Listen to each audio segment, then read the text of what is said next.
I've got my Makita battery-powered weed eater. I'm going to show you how to restring it real fast. First thing, I take the battery out just in case something dumb happens where the trigger gets pressed. Next thing, if you've got any string in it, you'll want to remove the string. And to do that, and sometimes that happens, to do that, from the top side you can see these tabs here and here. You're just going to press those in and it'll release the head like so. And then obviously I've got tons of string, but you'll just unwind both of those and get the string out. Once you've got your string removed, you just put this back together like that, and then you line up these tabs with where they came out, and you're going to put it back together empty like that. Next,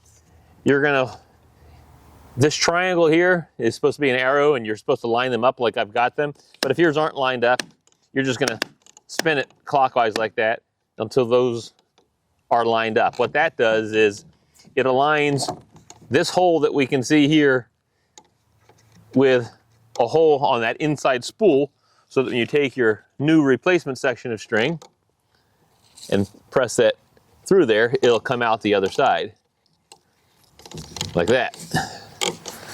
Once your replacement section of string has come through, you're just going to pull it until you've got equal lengths on both sides of the head here, like I've done. Then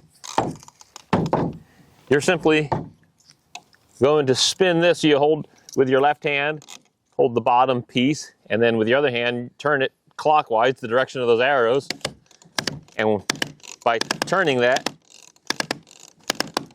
the string will be wound around the spool on the inside. And you're just going to do that until the string is approximately the length of where that cutting blade is. That's all there is to it. It's super simple. Check out my channel for all kinds of other interesting stuff, and thanks for watching.